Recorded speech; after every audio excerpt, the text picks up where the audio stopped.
one of the things to remember is that, and ask ourselves, is who defines what safety is, right?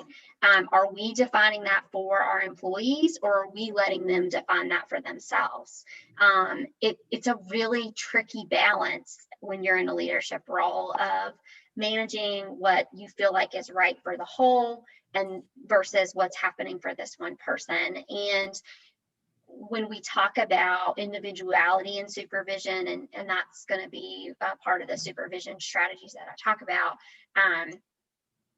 you know, those things come up and are important, right? Like, you know, if what's good for the individual will be good for your organization. It may take some time for you to see that, but you eventually will, right? Because they're going to be more, they're going to feel safe, which means they're going to create an environment where other people still feel safe. So all those things start to kind of trickle down and impact the rest of the culture of your team. I would love to hear from some folks. Yes, Rachel, especially when there may be concerns about whether the needs well-being of the survivor, employee conflict with the needs well-being of survivor or clients they work with. Yeah, sometimes you have to make a hard decision as a supervisor to say, you know, it feels like this isn't a situation where either one of you feels like is helpful, right? Like, you know, we're hearing from the survivor that you may be ignoring their needs. So a classic example that we hear a lot at NC CASA from folks is, you know, I know that law enforcement is not a great system, but I also, for that reason, don't talk with my clients about law enforcement, or vice versa, right? I think law enforcement is the best response, and so therefore it's all I talk about, right? And so when we encourage staff to start to understand their own survivorship and the path they chose and how it impacts how they show up, they then can be more open to how that comes into play when they're working with survivors on certain cases. And part of the supervision strategies includes talking about that. I mean, it's not easy conversations. It's not, you know, asking yes or no questions. I mean, it's getting deeper into the root of what's happening, and all of that is connected to their personal feelings of safety with you. I know this seems like a lot of pressure, and you as leaders also need to find someone that does this for you as well, right? Like, you also need this in order to create it for other people. But before we move on, I do want to hear from some folks, like, what are some supervision strategies that you use that you feel like have been incredibly impactful and helpful? Second question is, can you name a time where you received supervision that was just really bad, right? Think about that time, pull it up into your head, what it felt like, and then a time where you had really good supervision. So what did the really bad and then the really good feel like? If folks want to unmute themselves or share in the chat.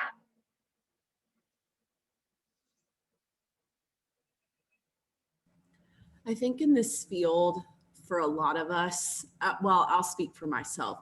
I have a really hard time saying no. So for like the bad supervisors, sometimes it feels like they know that and they use that to their advantage. So they know that I'm hardworking, right? And they know that they're going to get a lot out of me because I have a really hard time saying no, and like taking more things on my plate. Good supervisors see that I don't say no. And they're like, do you really think that you have enough time to actually put that on your plate? Because I see a full course meal and I don't know if you can have dessert with that, right? So I think that I've had a good supervisor who has noticed that and has pushed me to be like, you can say no to this, right? But then others are like, you know, I'm going to push you to keep working as best as you can until you actually tell me no. So I think that that's a difference that I've seen a lot in this field. Yeah, that's a great example. Thank you for sharing. Nicole shares really bad, putting more on me than I can handle and making my supervision their supervision and feeling like my ideas were shut down. Yeah, like you just, got it right there with each of those statements. I think we probably all could say we've had similar experiences of that happening. And then Sean shares, yes, especially when there's an office culture of not saying no. Yeah, for sure. And that goes back to what Dr. Horman talked about, right? Those strengths and shadows. And are we aware of what those shadows are, and how are we kind of working around the strengths of them? What are some other examples folks might feel comfortable sharing?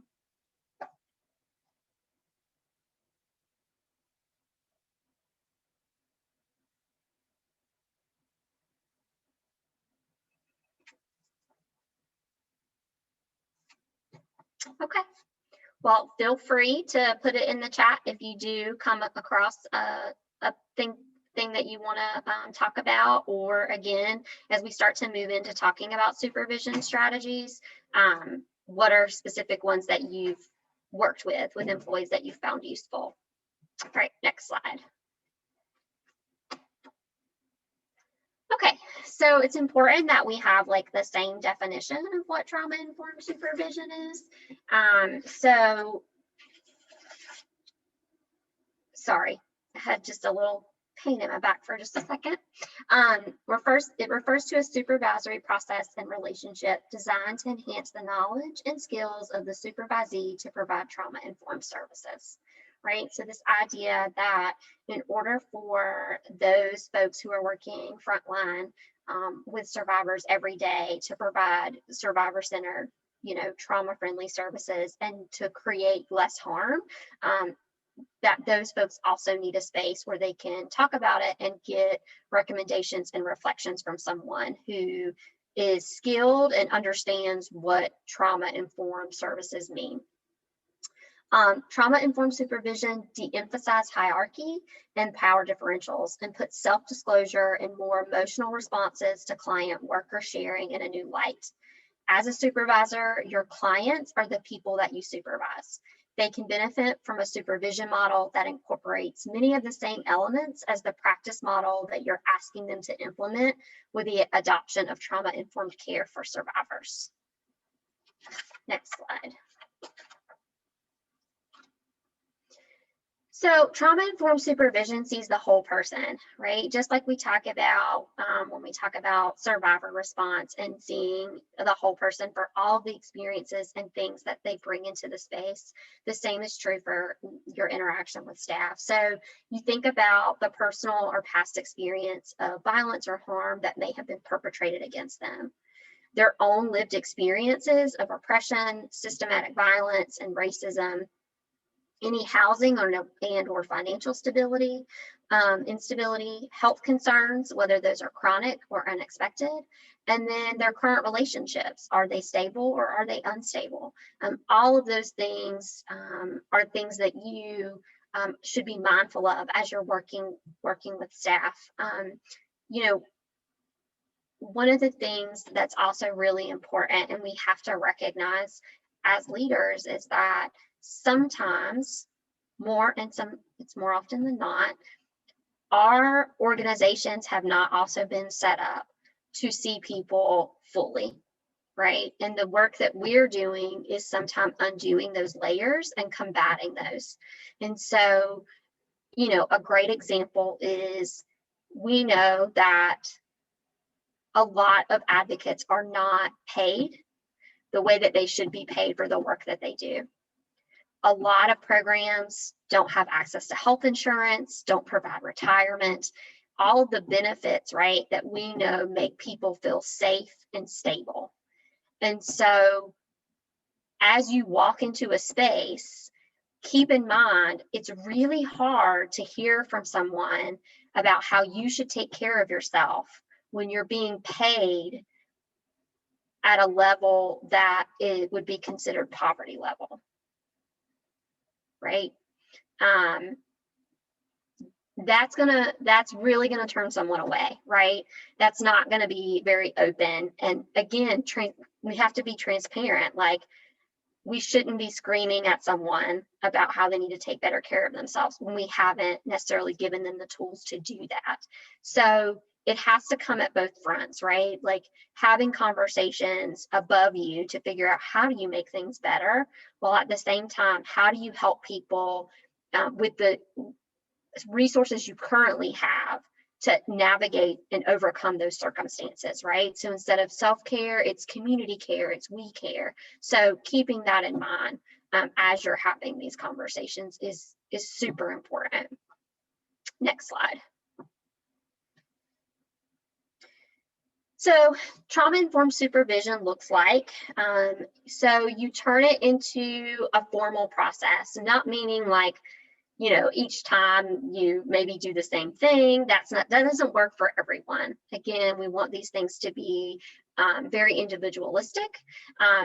But when we say formal, we mean keep it on your schedule, right? It's not something that a employee would just one day you'd walk in and be like, hey, let's do supervision, right? Like, it's something that they should be made aware of, that they should have time to prepare for and know what you're going to talk about.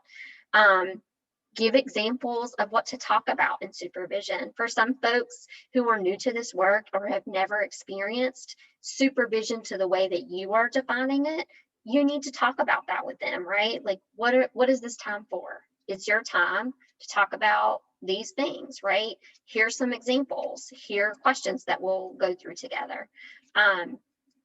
Empathize and validate, right? And so, you know, someone mentioned this in the chat of turning someone's supervision into their own supervision, right? And so validation, again, there's a line to that, right? There's a difference between validating, like, I hear you, I too have experienced something similar, to then going into your own story about that and shifting the frame where that person now feels like they have to take care of you. Ask, what do you need from me? So supervision, and you all talked about feedback, right? Feedback should be a circular process. So it shouldn't just be you giving feedback to that person. It should be going both ways, right? And how you do that is asking questions like, what do you need from me? How can I support you better? And one of the things we talk about at NC CASA is that oftentimes people don't know what they need, right? Like, you may ask them that question and they're like, I have no idea. Like, you tell me what you can give me. And so be prepared to have some examples, right? Of, you know, here's some things that I can think of that, you know, you can tell me, do you think that would be helpful for you?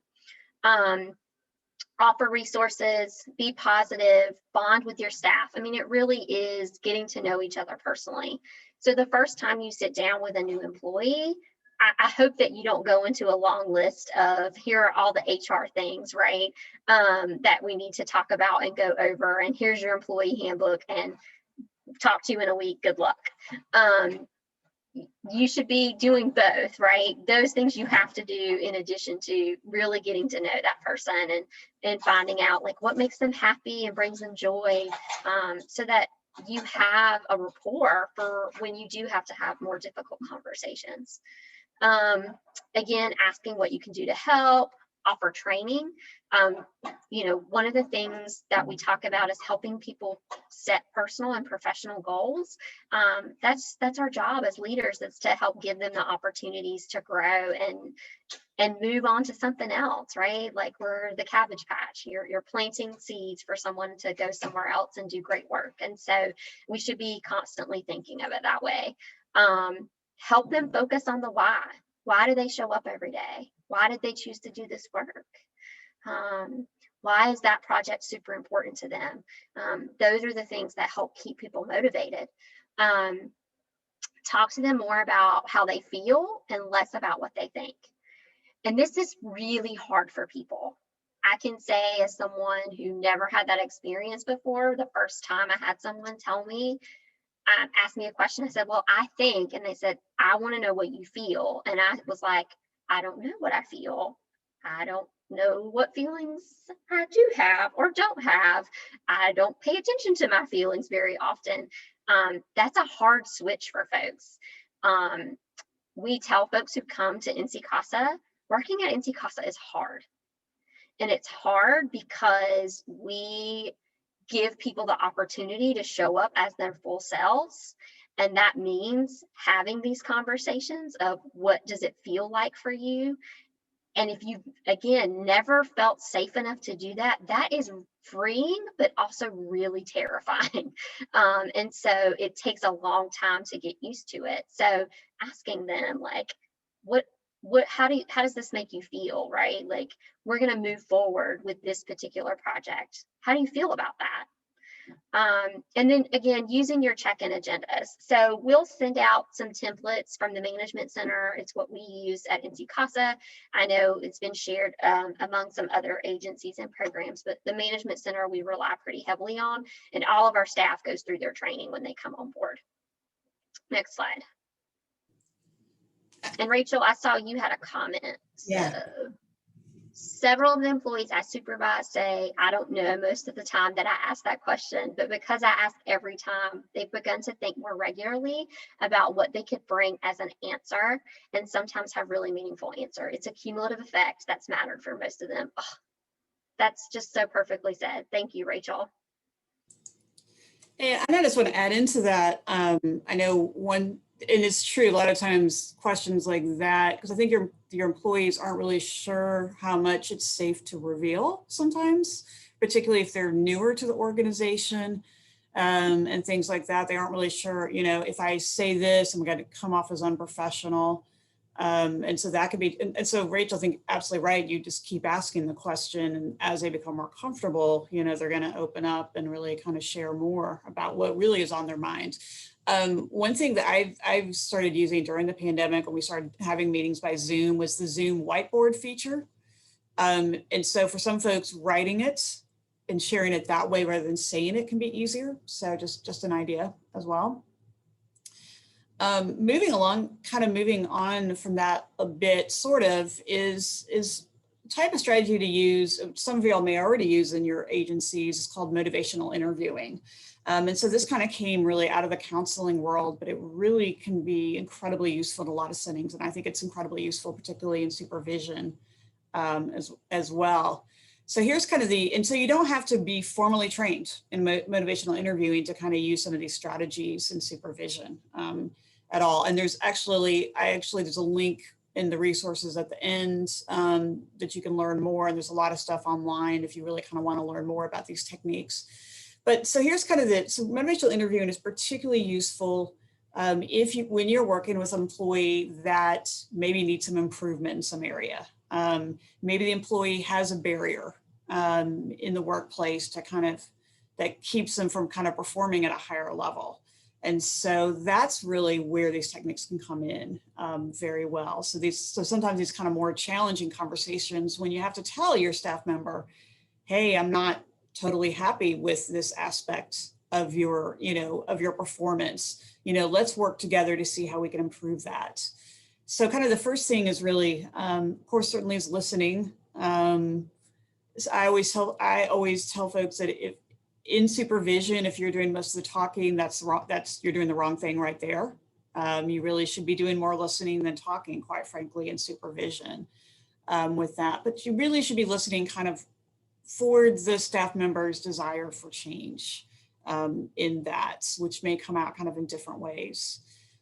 Certainly openly expressing empathy. I think a lot of times when we become supervisors and directors, we're kind of told in some ways not to really be empathetic with our employees. And I think that's wrong. That's one way they grow to trust you is when you're really openly expressing that as well. Certainly reflecting back. So when they're telling you kind of what their perceived barriers are to improving their performance, really kind of reflecting that back to them. And then of course, having them correct you if you're not reflecting correctly, because sometimes we don't, even if we do listen really well. Asking a lot of open-ended questions. We've been talking about that throughout. So really, questions that will really invite them to think through and to really enable them to kind of really be open and honest with you back. Next one is really thinking this idea we call rolling with resistance with that. And so rolling with resistance is really, it's the idea that sometimes when you confront someone directly, that's not always the best strategy, right? Because a lot of times when we confront people directly with a problem, it makes them defensive. So rolling with resistance is kind of, instead of kind of really confronting them directly, is instead you just kind of continue to listen and reflect back. So one technique that you can use is really asking them kind of what an alternative viewpoint might be to that as well. I mean, obviously there's going to be cases when you do have to confront the employee directly kind of about the issue. But this idea is really, using that as kind of your last strategy. Next thing is really thinking about is inviting, and that's really inviting them to kind of come up with their own solutions. You may think you have the solutions to what the issue is, but the reality is they may have better solutions that you haven't thought of, or they may have solutions that are going to be more effective for them with that. And of course, sometimes they're not going to have, you may invite them to come up with solutions. They may not have solutions, and kind of going back to that's where you probably should come and prepare with a couple of possibilities in case they don't have some. And then lastly, certainly summarizing kind of really what the discussion was about, what the perceived barriers were, and kind of what possible solutions are.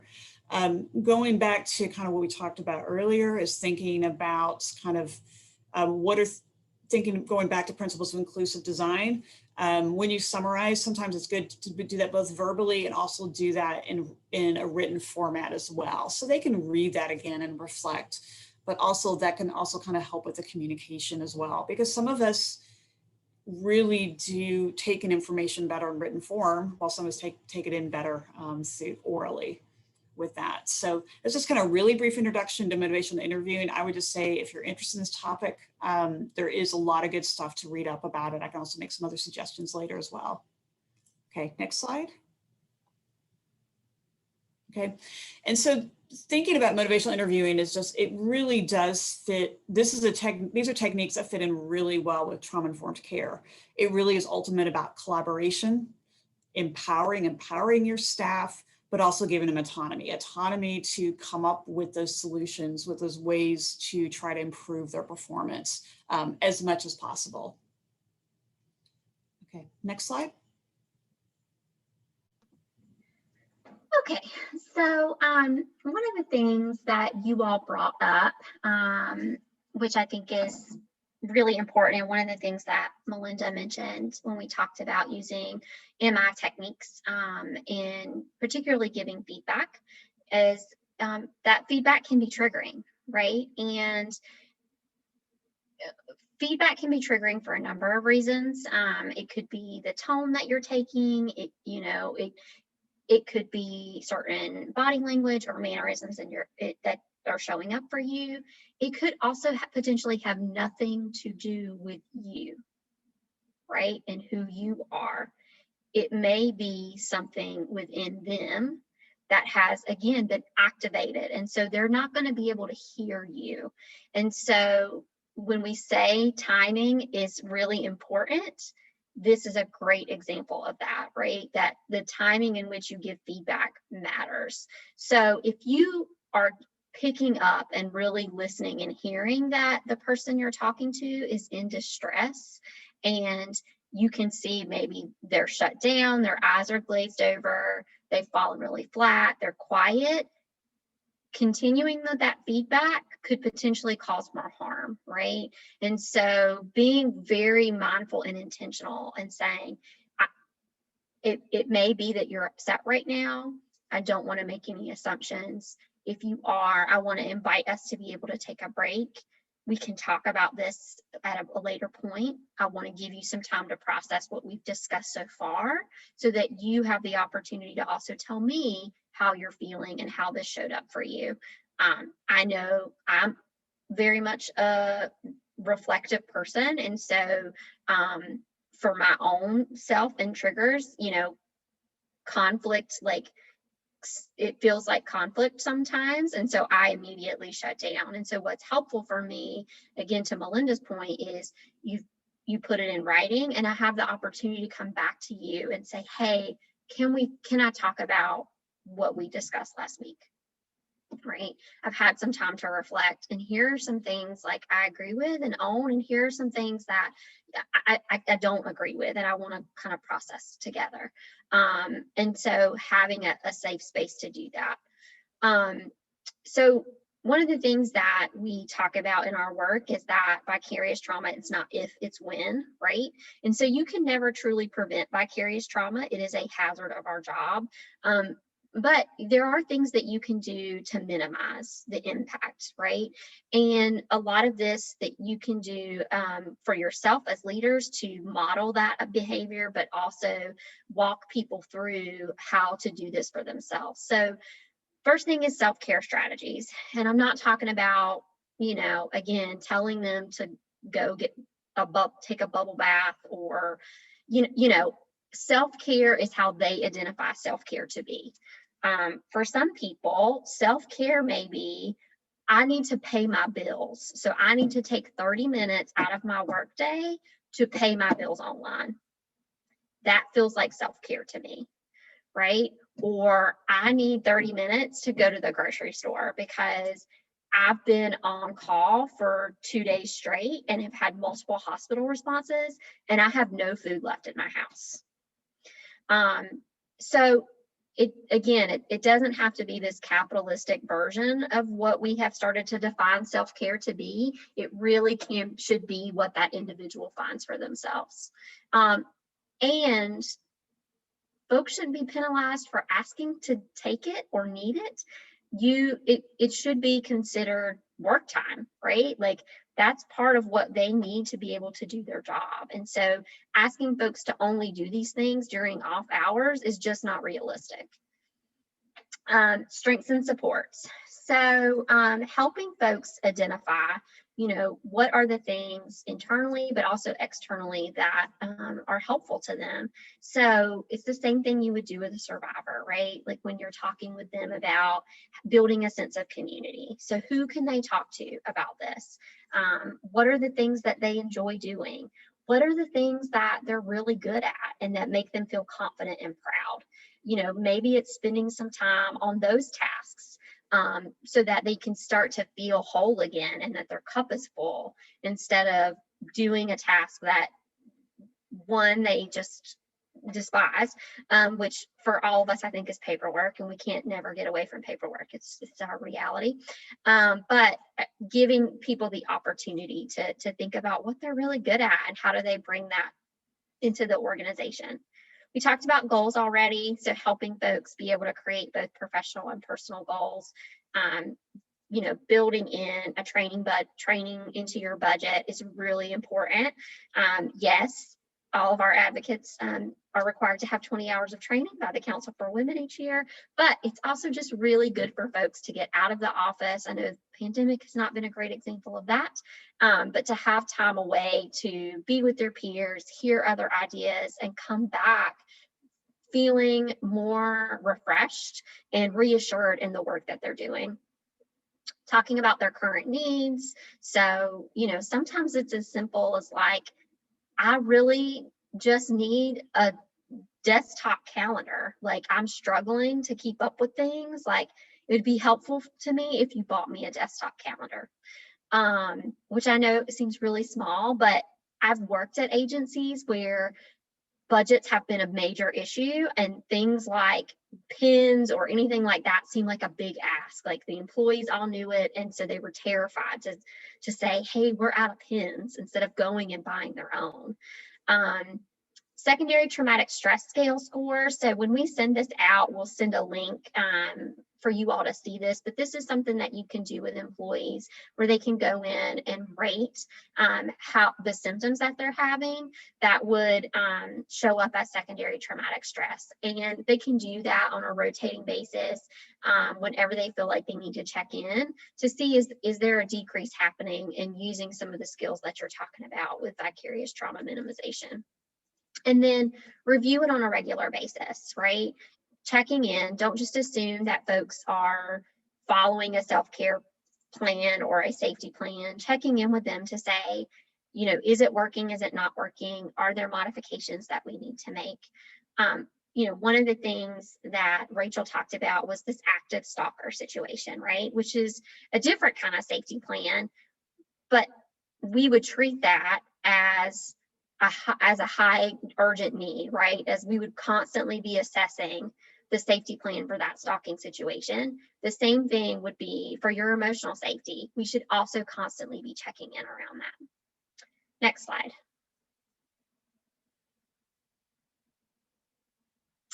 Okay, so we talked about this a little bit, but we need to be mindful that some staff may hold marginalized identities that are being tested during times. Be sure to create safety and supervision space, and encourage them to share their thoughts and feelings if needed. So one of the things I think it's important to realize is if you yourself do not hold that marginalized identity, that you're not going to be able to speak to all of those experiences. You have to be honest about who you are and the privilege that you carry into the space. It's a privilege to be a supervisor, right? So you already have that power and control dynamic. And so it's really important that you are transparent and mindful that you know those pieces and that you're willing to deconstruct those, right? So a couple of things, and we'll send this out, but that's important, particularly for those of us white folks or folks who hold more of the majority of identities to think about is, you know, provide impacted staff with flexible work schedules and options. So, you know, it may be that after, for example, what happened in that Pulse nightclub in Orlando, you know, an organization giving folks time off who identify as LGBTQ, like without them asking, right? Just saying, we're gonna take time off. We're gonna give you the space that you need, giving those options to folks, right? One of the things that you all talked about when we were talking about accommodations is when you make things individualistic, sometimes other people may come and say, well, you're doing this for this person, but not this for me, right? And so supervision is very individual based, right? And if staff start to compare notes, they will see differences. That just happens.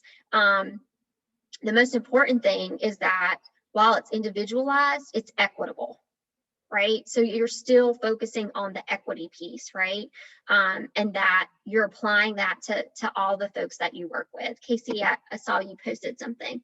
And on the other side of that, how are white and or cis heterotypical, et cetera, making accountability a part of supervision with similarly identified supervisees? Yes, thank you, Casey. That is an excellent point, right? So some other things that were in a couple of the handouts that we'll provide is providing impacted staff with, you know, wellness and access to healthcare funds that maybe you haven't had before. Being open and honest about who your organization is and the harm that it may have caused, and how you're going to combat that. You know, pay impacted staff hazard pay. Other things you can think about are asking impacted staff directly what they need to be supported and be genuinely curious about their answers. And then stop asking impacted staff if they've seen videos of police violence, murders, etc. Sharing these videos with impacted staff without their consent, all of those pieces. And lastly, let impacted staff lead. Giving them the opportunity to have a moment to lead the organization, and allowing them to step up in the ways that that they have a desire to do. So those are just a couple things to think about when you're working with folks who are being impacted every day by microaggressions, by major acts of violence, and, you know, racist and homophobic and all the other isms that are unfortunately still a part of our world and sometimes our work. Next slide.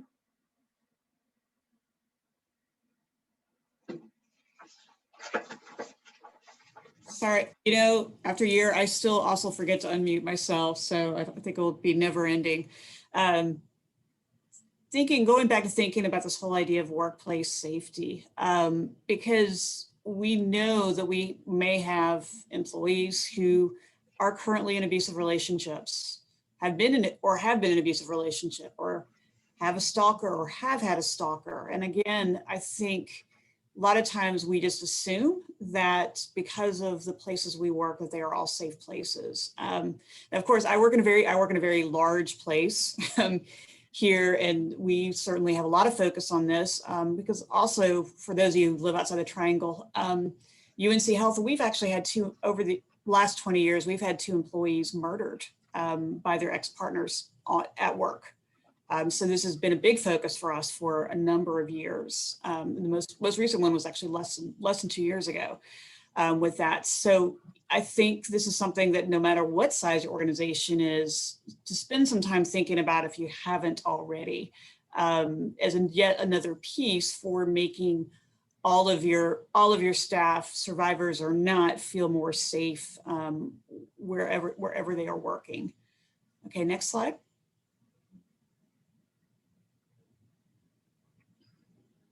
And I jokingly said it's more than fire drills, because I think a lot of times, you know, with fire drills is kind of the only thing we think about, right? So that's kind of an easy thing to do. But the reality is, unfortunately, you know, we're seeing more and more violent acts at workplaces all across the country. So just a couple of things we may not have been aware about is that almost a quarter of all workplace violence does involve IPV. So if you kind of look at a lot of these mass shootings that have happened in workplaces, you know, so often there is an IPV connection. We know that, which unfortunately not talked about enough. This is also an interesting stat, is that a lot of IPV survivors do end up losing a job at some point because of their victimization. And so that could be, you know, from either problems with their work performance because of what they're going through, or their abuser, you know, calling them constantly at work, causing them to miss work, et cetera, et cetera. I can't tell you how often we've had that here at UNC Health, where we've had really great staff members who all of a sudden start showing up late all the time. And it turns out, kind of after some discussion, the real issue is that their abusive partner was actually doing things like hiding their car keys. For example, with that. So a lot of survivors do end up losing their jobs at some point. And again, just to kind of really drive the point home, it says 321 women. That's probably an underestimate, because we know that a lot of states, including North Carolina, don't do a very good job really accounting for all the individuals who are killed in IPV incidences. So thinking about designing a policy, all the areas that your policy should include. It should include certainly IPV, stalking, and sexual harassment and sexual assault. There are some good sample policies out there, and in the final slide under resources will be a link to some sample policies you could look at. So there's no need certainly for you to reinvent the wheel. Next slide. So a couple of things to think about as components. The first one is really thinking about doing a safety audit on kind of the physical workspace, you know, and asking some questions. How do non-employees access the workplace? You know, are there any safety things in place for that? A lot of places, yes, some places, no, with that. What safety training are you doing for staff? You know, of course, active shooter can be very controversial. Some places do find it helpful, some places don't. Do you have an evacuation plan, you know, for your workspace for that, if something should happen? Next one is one that's, you know, thinking about kind of in our digital age, is that what information about your staff is accessible online, right? So if they are, say, in a stalking situation, what information is available, and if it is widely available, how quickly can you take it down, for example, is something really to think about. A document that we're putting together right now is we're putting together resources for folks who want to remove their addresses entirely off the web for various reasons, because as we all know, it's very easy to get someone's home address off the web. It's interestingly enough that our sticking point right now is voter registration. As in North Carolina, voter registration, your address is widely available if you're registered to vote. And so that's kind of one thing we're trying to figure out right now, how you can remove that easily from the web. Next area to think about is that threat assessment. So if there is a possible threat against your agency, what's your process for determining that? You know, are you going to work with law enforcement to kind of come up with that? And of course, you know, again, that's really going to depend on kind of where you are and what your relationship is with law enforcement with that. What's your process if some sort of threat should come up? And then, of course, you know, thinking about what is the immediate support in your policy for the survivor, you know, letting them know that if they need to go to court, et cetera, that they can certainly take that time off. Again, we assume that our employees already know that, but really reinforcing that, yes, you know, that is something that we want you to do. With that, what are other ways you can support someone who's kind of in the middle of a situation? You know, can you move where they park, for example? Can you allow them to work from home until the threat is passed, et cetera, with that as well. This last one is one thing to think about is that, so if you say had an employee who maybe is experiencing active IPV at home right now, they may not feel comfortable, right, getting support from your agency because they work there. So could you work out something with a nearby agency where they could get support there, for example? What are the other alternatives you could give them so that they could get the services and support they needed in a way that makes them feel most comfortable? Yeah, and you know, Melinda, you talked about if someone's experiencing IPV, but certainly, you know, I unfortunately, I know of advocates who've experienced sexual violence while they're also still doing this work. And so the same, you know, is also true for them. What supports are they going to need? Is there another agency that they can feel comfortable working with and can get the support that's needed to go through that process, whatever it looks like for them at that time. So next slide. Yep. So thinking, I just want to spend a little bit of time. I really would like to throw this question out to you. So this is what I call the hardest conversation is, so sometimes you're going to have an employee survivor who you maybe have done you've used every tool in your toolbox. You've done everything you can to support them. But you've really determined that it's gotten to a point where it's no longer healthy for them to work in your agency, but it's also not healthy for your organization to have them to continue to work there as well. So how do you have that hard conversation with the employee?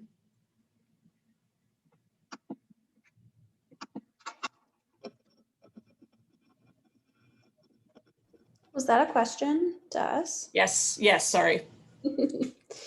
So I recently had an experience with not an employee, but a contractor where our values were simply not aligned. And it was interesting because in that situation, the contractor actually, before I had a chance to have the hard conversation with them, came to me and said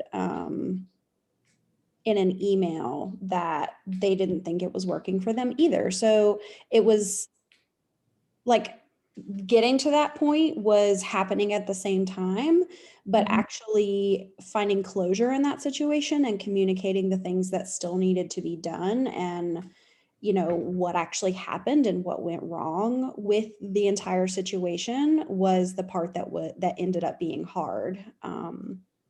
And it didn't actually come to a great resolution because that person felt very justified in their side of things, and we felt very justified in our side of things as a team. And so it kind of ended up being that there was just like this parting of ways and closure of services that needed to be wrapped up without a lot of true coming together, if that makes sense. Yeah. Yeah. I'm sorry for that. That's challenging at a lot of different levels. It's a very complicated situation too, because as a white supervisor to a very strong Black woman, that complicated things for me, wanting to respect, her identities and the work that she did to get to her level of what it is that she's doing. But then at the end of the day, recognizing that identities aside, what she was doing was still harmful, and that was not okay. Yeah. What I think happens a lot is I think a lot of times we avoid having, it's great that happens, even though it didn't necessarily happen the way you wanted it to, but at least it didn't drag on, right? And I think so often what happens is that we put off having this hard conversation with these employees. We feel bad for them. We know they're struggling, right? We know that, maybe we know they really survived a really terrible situation or terrible situations. We think that if we just try one more thing, they're suddenly going to become, this star employee. But sometimes we can do really great things on our end, and it's just not enough. They may not be far enough along in their healing process to really be doing this work right now. For example, so that one, I'll read this. I think this conversation is coming from one of our staff. I'm dreading this, and I want her to get resources and heal, but I know that we need to get someone different for the position for the good of the agency and clients. Any advice would be helpful. Also, do other agencies offer EAPs? We offer counseling here, but there are obvious conflicts. Do other agencies have an agreement with any therapy providers in the community for your staff? I would like to throw that question out. Is there anyone here who does have EAP or some other kind of therapy agreement with therapy providers for their staff? We recently picked up an EAP for our staff, and I've honestly been a little bit underwhelmed with the mental health support side of the EAPs, but there are a lot of other benefits to them, and I was absolutely stunned by how inexpensive it was to purchase one. I have no idea why we didn't have one prior to now, but it's at least for ours, it's very short-term therapy. So it would be useful for like an incident or, for somebody who, needs to access something right away while they're working on accessing something more long-term. But I've not found the EAP to be a solid replacement for good behavioral health care coverage in insurance. Yeah, Rachel. I agree. Obviously, I work at a place that has an EAP, and while it definitely can be useful, I know ours gives five free counseling sessions. It's been particularly challenging during COVID because so many therapists are full, and so we've been with some of the employees we work with. It's been really challenging, even within the EAP, finding someone who has openings with that as well. But I guess for some folks, it can be a good start, at least. As an alternate to an EAP, we don't have one, and we're a relatively small organization, but what we do have is, as we've taken on doing work with survivors, we have contracted with a clinician in our area who is basically there therapeutically for our staff to make sure that we're not just minimizing the impact of vicarious trauma and the experience of responding to survivors, but as a preventative measure for future issues. So that may be something to consider too, as both a response, but also as a prevention method for really complicated staff issues, is having just a clinician on contract to be there for your staff. That's great. I think it's a fantastic idea. Absolutely. Because that really does, that removes additional barriers for staff getting that help that they may really need.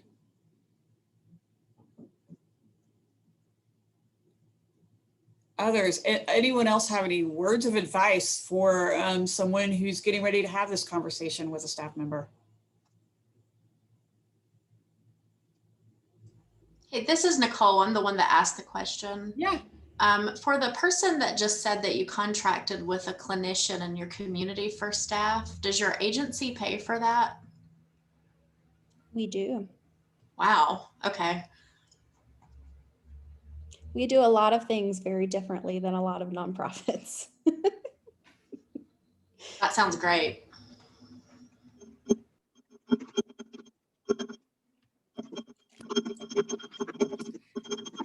I know we're running short on time, but I will just say real quickly, because I've had this conversation with a number of folks. And I think the biggest thing is preparing. I basically do like a test run the day before. My poor husband usually is the one who does it with me. With that, just to kind of, for my own comfort level, but it's for me, it's really just, again, just trying to give a lot of concrete examples and really just emphasizing that the current situation, doesn't seem to be best for them, but it's also just not best for the organization at this point now, as well. So, and I'll say it a number of times, the employee was aware and wasn't surprised, and it actually even considered resigning, just because they knew they were struggling and they knew that those struggles were really affecting the work as well.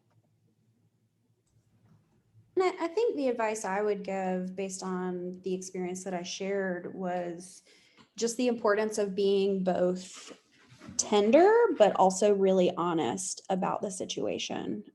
Because the last thing you want to have happen is to have someone depart and have there to still be outstanding hard feelings based on, something that could have been resolved with an honest conversation. Agreed, very much so.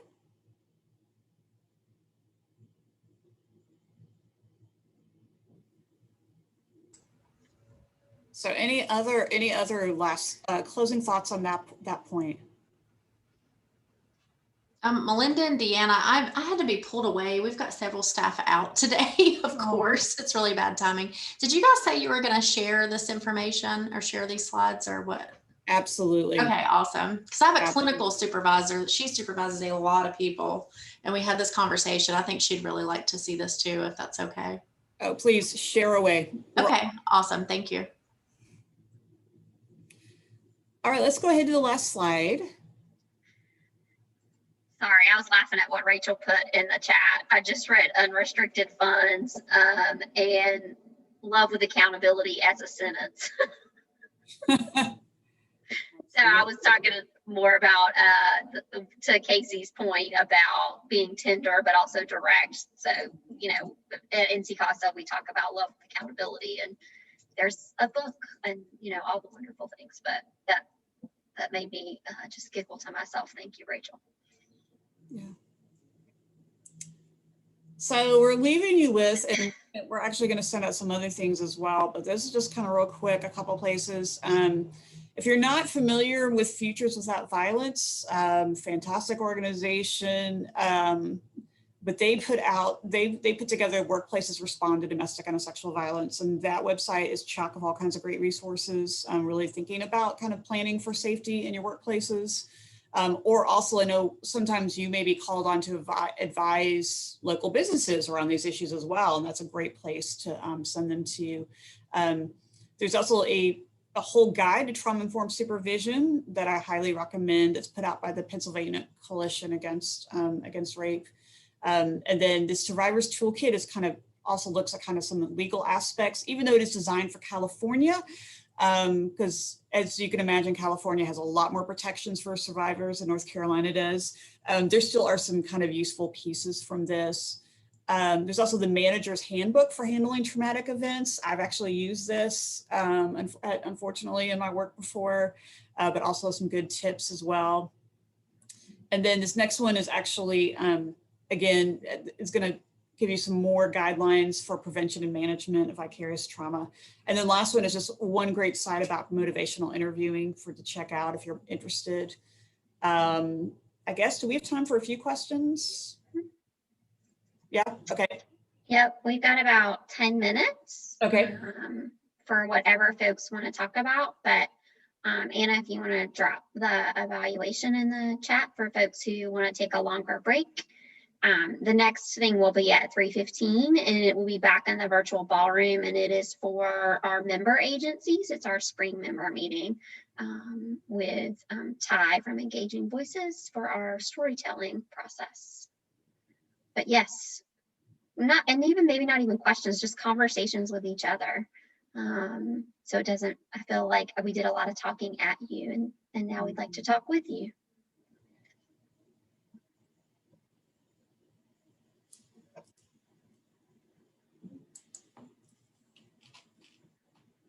Is there something that you were hoping to hear from this presentation or conversation that you did not, that you want us to talk about during our time left together?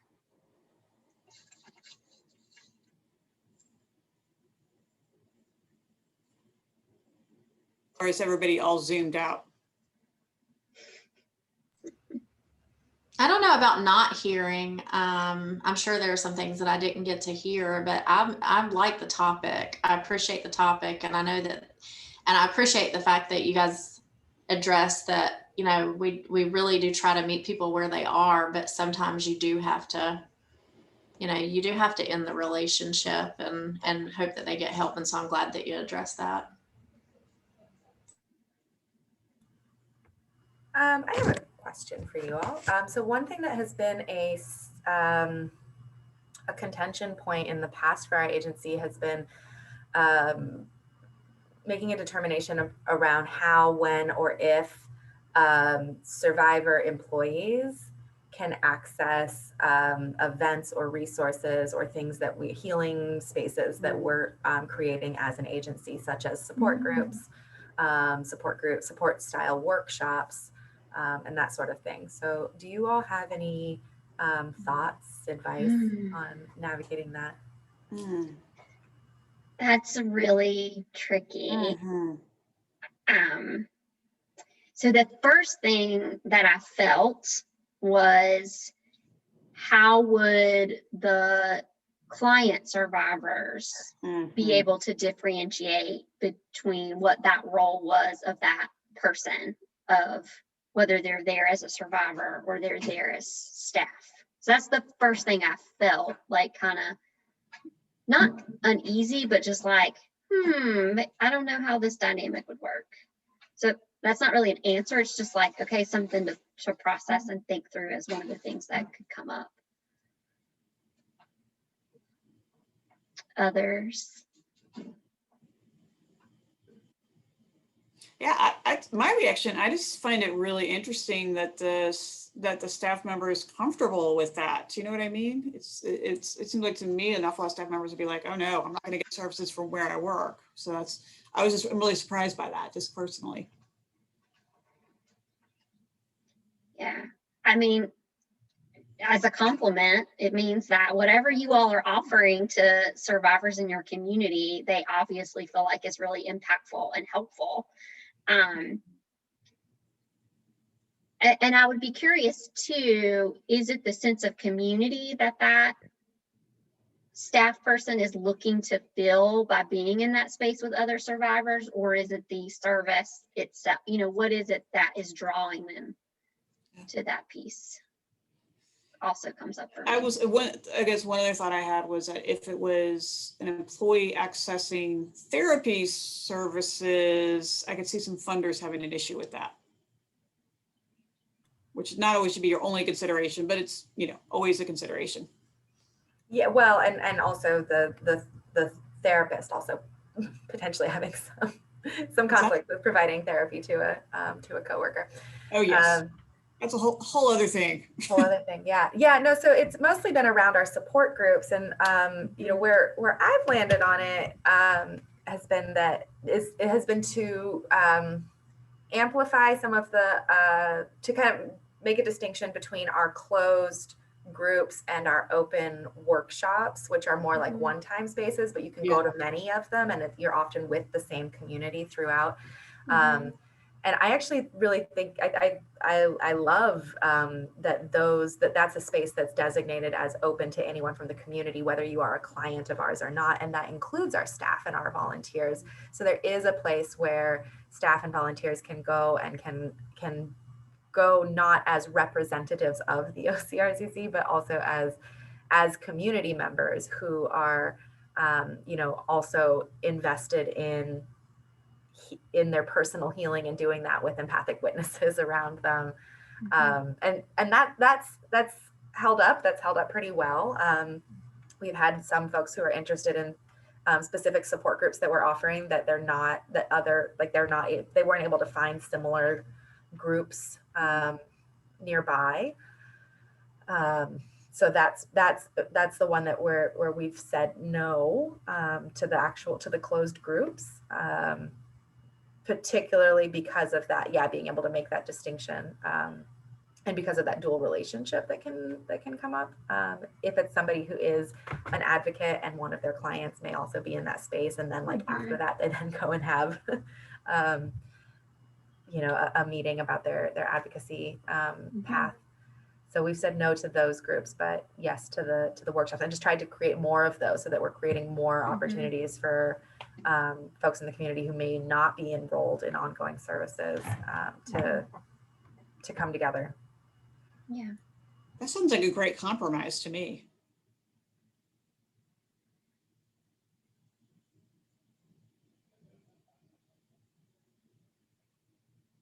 Yeah. So, I have such mixed feelings, particularly with survivor groups, like not the workshops. There are some people who want a group to be led by a professional facilitator, therapist, like that's what they're looking for. And then there are those that are really just looking for that peer-to-peer support. And so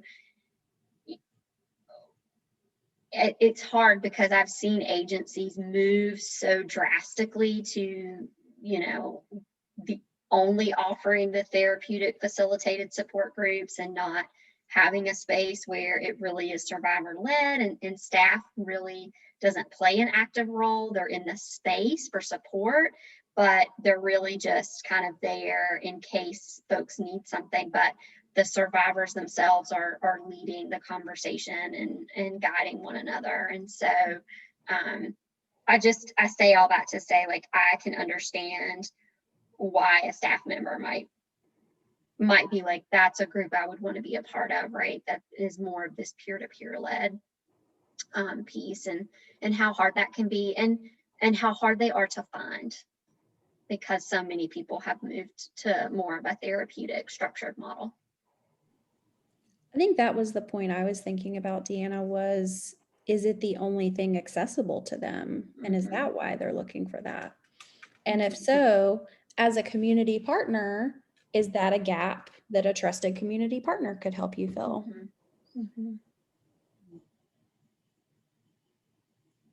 Yeah, that's an excellent point.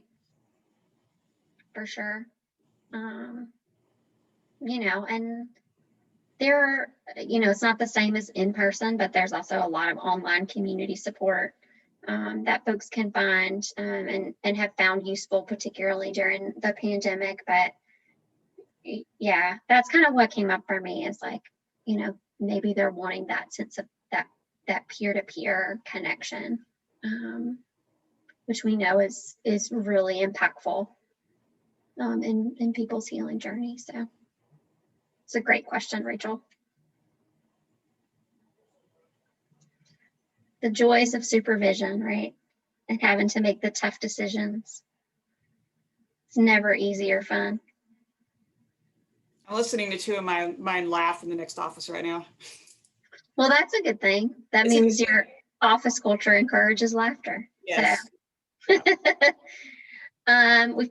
We're right at 3:00, but if other folks have other things they want to talk about, we'll stay in the space for a couple minutes and then head on over. I'm just going to stop the recording now, but thank you, Melinda, and thank you, Deanna, so much. Yeah. Thank you, Anna. Yeah, thank you, Melinda,